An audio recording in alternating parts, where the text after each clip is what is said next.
আমার ভিডিওতে আমি বেশি ইমোশনাল কথাবার্তা কখনোই বলি না, বাট আজকে কিছু বাস্তব কথা তোমাদের সাথে শেয়ার করি। জানি না তোমাদের সাথেও মিলবে কি না। এই তো আজ 2 দিন ধরে আমরা আছি সেন্ট মার্টিনে। আমি আমার হাজবেন্ডের সাথে আসছি। এইরকম সুন্দর সুন্দর জায়গার দৃশ্যগুলো আগে শুধু ক্যালেন্ডারে দেখতে পেতাম। আমি বাবা মায়ের একমাত্র মেয়ে, খুবই আদরে বড় হয়েছি। ঘুরে বেড়ানোর প্রচুর ইচ্ছা থাকলেও কখনো সুযোগ হয়নি। সকালে স্কুল, বিকালে কোচিং, এইটুকুই ছিল আমার লাইফ। হয়তো সপ্তাহে একদিন এলাকার পার্কে ঘুরতে যেতাম। এইরকম জায়গায় এইরকম নীল পানি দেখার একটা স্বপ্ন ছিল আমার তো ঘুরে বেড়ানো মানেই 2 ঈদে দাদু বাড়ি যাওয়া, এইটাই ছিল আমার খুশি। সামনাসামনি একবার সমুদ্র দেখারই ভীষণ ইচ্ছা ছিল আমার। ওই যে বলে না, মানুষ যখন কোনো কিছু মন থেকে চায়, মন থেকে কোনো কিছুর ইচ্ছা থাকে, তখন সেটা পূরণ ঠিকই হয়। এই ডিসেম্বর মাসে আমরা কুয়াকাটা গেলাম, কক্সবাজার গেলাম, এখন আসি সেন্ট মার্টিনে। সমুদ্র দেখার আর বাকি কি থাকলো বলো। জায়গাটা মাশাআল্লাহ এত বেশি সুন্দর। হাতে দেখো আমার এত এত ঝিনুক। এই যে ঝিনুক একদম ছিটিয়ে আছে, এগুলোর উপরে পা দিয়ে হাঁটতেছি। এই যে ইনি হচ্ছে আমার স্বপ্ন পূরণের মেশিন। বিয়ের পরে এই 1 বছরে আলহামদুলিল্লাহ বাংলাদেশের অনেক জায়গায় ঘুরতে পারছি। আমার লাইফের বলতে গেলে সবচেয়ে বড় শখই হচ্ছে ঘুরে বেড়ানো। প্রেম করার সময় সে খুব বলতো, তোমাকে নিয়ে আমি বিয়ের পর অনেক জায়গায় ঘুরবো। আমি তো তখন ভাবতেও পারিনি সে তার প্রমিস এইভাবে রাখবে। আজকে তো সাগরের নীল পানি আর আমি একদম ম্যাচিং হয়ে গেছি।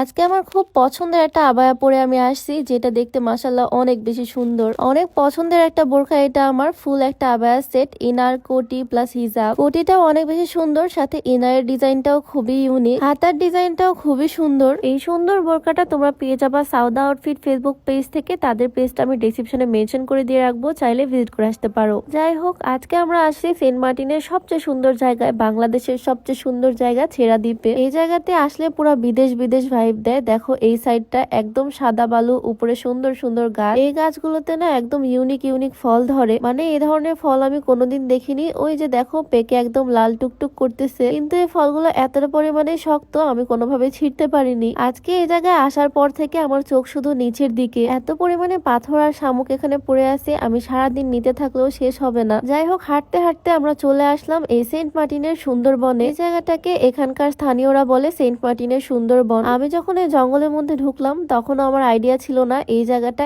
এত পরিমাণে সুন্দর হতে পারে। আমি জানি তোমরাও হয়তো দেখলে অবাক হবা, এত সুন্দর জায়গাটা। তো আমি জঙ্গলের মধ্যে কিছুটা সময় কাটাচ্ছিলাম এই পানির ধারে, আর তারপর ফাইনালি হাঁটতে হাঁটতে জঙ্গল থেকে বের হলাম। ওই যে সামনে দেখো জায়গাটা, এখানে আসার পর আমার চোখ পুরো বড় বড় হয়ে গেছে। এই জায়গাটা মাশাআল্লাহ এত পরিমাণে সুন্দর, মনে হচ্ছে আমি বাংলাদেশে না, আমি অন্য কোনো বাহিরের দেশে চলে আসছি। মাশাআল্লাহ মাশাআল্লাহ, আল্লাহ সৃষ্টি এত পরিমাণে সুন্দর। এত সুন্দর জায়গায় প্রিয় মানুষের সাথে কি যে ভালো লাগতেছে বলার মতো না। পাথরের উপর দিয়ে হেঁটে হেঁটে চলে আসলাম একদম পানির কাছে। আজকের সানসেটটা এত সুন্দর লাগছে আমার কাছে। দুজন মিলে এই সুন্দর পরিবেশে আজকে সানসেটটা এনজয় করতেছি। আমার ব্যাকগ্রাউন্ডটা তোমরা দেখো, একদিকে জঙ্গল, মাঝখানে পাথর, আরেকদিকে একদম নীল পানি, আর সাথে বিশাল সমুদ্রের একদম ঠান্ডা বাতাস। এই জায়গাটার সৌন্দর্য আসলে মুখে বলে প্রকাশ করার মতো না। সাগরের নীল পানি একদম পাথরের কাছে চলে আসতেছে, ঢেউগুলো। সবকিছুর জন্য আল্লাহর কাছে লাখ লাখ শুকরিয়া। সবাই আমাদের জন্য অনেক অনেক দোয়া করে দিও। আজকের ভিডিওটা এখানে শেষ করছি। সবাই ভালো থাকো, সুস্থ থাকো। আল্লাহ হাফিজ।